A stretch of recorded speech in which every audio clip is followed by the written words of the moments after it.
अस्सलाम वालेकुम। आज हम बनाएंगे चिकन रूहानी। बहुत टेस्टी हमारा चिकन रूहानी बनकर तैयार होगा और बनाने का तरीका भी बहुत सिंपल और इजी सा है। चलिए देख लेते हैं इसको हम कैसे बनाएंगे।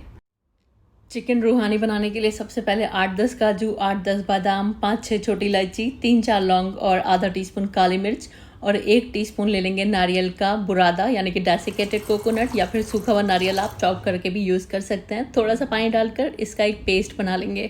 इस पेस्ट को अभी साइड में रख देते हैं। अब 1 किलोग्राम मैंने चिकन लिया हुआ है। इसमें 1 इंच का दालचीनी का टुकड़ा और 1 टीस्पून डाल देंगे ज़ीरा। कुछ पाउडर्ड मसाले जाएंगे, 2 टीस्पून धनिया, 1 टीस्पून नमक और 1 टीस्पून ज़ीरे का पाउडर, आधा टीस्पून हल्दी का पाउडर और 1 टीस्पून भर के कश्मीरी लाल मिर्च, 1 टीस्पून भर के नॉर्मल रेगुलर लाल मिर्च का पाउडर और आधा टीस्पून गरम मसाले का पाउडर डालेंगे। साथ में इसमें तली हुई प्याज जाएगी, तो 2 मीडियम साइज़ की प्याज को गोल्डन फ्राई कर लीजिएगा, 150 ग्राम प्याज को।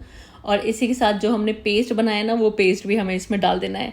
1/4 कप के करीब पानी भी डाल देंगे मिक्सी के जार को खंगाल के, ताकि कुछ भी वेस्ट ना हो। और 2 टेबल स्पून लहसुन और अदरक का पेस्ट डाल देंगे। 1 कप इसमें दही भी डालेंगे। साथ में कुछ हरे धनिया के पत्ते डाल देंगे, थोड़े से पुदीने के पत्ते हैं तो वो भी आप डाल सकते हैं और हरी मिर्च डाल देंगे। तो 4-5 हरी मिर्च लिए आप टेस्ट के हिसाब से लीजिएगा। आधा कप तेल डाल देंगे। ये वही तेल है जिसमें मैंने प्याज को गोल्डन फ्राई किया था, उसी का इस्तेमाल करना है आपको। और 2 तेज़ पत्ते भी डाल देंगे। सारे इंग्रेडिएंट्स को बहुत अच्छी तरह से मिक्स कर देंगे। अब हम इसको मैरिनेशन के लिए रख देंगे। कम से कम रख दीजिएगा आधे घंटे के लिए, ज़्यादा से ज़्यादा 2-3 घंटा मैरिनेट कर लीजिएगा। आप ओवरनाइट भी मैरिनेट कर सकते हैं, टेस्ट अच्छा ही आता है मैरिनेशन से। अब वो पैन ले लेंगे जिसमें कि हमें इसको पकाना है और इसको हम ट्रांसफ़र कर देंगे। आप चाहे तो ये सारा मैरिनेशन उसी पैन में शुरू से ही कर लीजिएगा जिसमें कि आपको पकाना है। इससे आपके कम जो बर्तन है वो गंदे होंगे। चलिए अब इसको पकने के लिए रख देते हैं। तो यहाँ पर मैंने इसको गैस स्टोव के ऊपर रख दिया है। पहले हम हाई फ्लेम पर इसको 4-5 मिनट के लिए पकाएंगे। जब तक यहाँ पर हमारा चिकन पक रहा है, आप मुझे बताइए आप मेरी वीडियो कहाँ से देख रहे हैं, कौन सा मुल्क और कौन सा शहर है, क्योंकि जब मैं आपके बारे में जानती हूँ तो मुझे बहुत खुशी होती है। चलिए 4-5 मिनट मैंने हाई फ्लेम पर इसको पकाया। अब हम इसको ढक देंगे और लो फ्लेम पर पकाएंगे तकरीबन 20 मिनट के लिए, या फिर तब तक पका लीजिए जब तक आपका चिकन 100% कुक नहीं हो जाता है। तो यहाँ पर मैंने एकदम धीमी आंच पर 20 मिनट पकाया था और यहाँ पर हमारा चिकन अच्छी तरह से पक चुका है। अब हाई फ्लेम करके इसको थोड़ा भून लीजिएगा।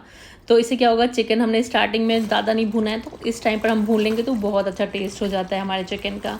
और इस टाइम पर जब आपका चिकन खूब अच्छे से भुन जाए तो ग्रेवी की कंसिस्टेंसी को अपने अकॉर्डिंगली एडजस्ट कर लीजिएगा। वैसे ये गाढ़ा ही अच्छा लगता है, तो मैं तो इसमें पानी नहीं शामिल कर रही हूँ। आपको ज़रूरत महसूस हो तो थोड़ा बहुत डाल लीजिएगा। अब हम एक स्मोकी फ्लेवर दे देंगे, तो एक कोयले को जला लेंगे, ऊपर से 2-3 लौंग रख देंगे। लौंग की जो धुंकार है बड़ी अच्छा टेस्ट देती है इसमें। और थोड़ा सा तेल डालकर इसको ढक देंगे और 7-8 मिनट के लिए इसको ऐसे ही छोड़ देंगे। वैसे तेल की जगह अगर आप देसी घी यूज़ करेंगे तो खुशबू और भी ज़्यादा अच्छी आएगी, तो मैं आपको रिकमेंड करूँगी थोड़ा सा देसी घी डालिएगा। 7-8 मिनट हो गए। अब यहाँ से हम ये कोयला वगैरह हटा देंगे। इसमें हरे धनिया वगैरह के पत्ते डाल देंगे थोड़े से, और आप चाहें तो हरी मिर्च भी डाल सकते हैं। और बस यहाँ पर हमारा ज़बरदस्त रूहानी चिकन बनकर तैयार है। बहुत ही टेस्टी बना है। बस एक बार बनाइए और मुझे बताइए कैसा बना आपका रूहानी चिकन। मुझे पूरी उम्मीद है बहुत पसंद आएगा। प्रिसाइजली बस फॉलो कीजिएगा जो मैंने आपको इंग्रेडिएंट्स बताएं, तो बेहतरीन आउटकम आएगी। और रोटी, नान, कुलचे वगैरह के साथ सर्व करिए, आपको बेहद पसंद आएगा। रेसिपी कैसी लगी कमेंट बॉक्स में ज़रूर बताइएगा। Thanks for watching. अल्लाह हाफिज़।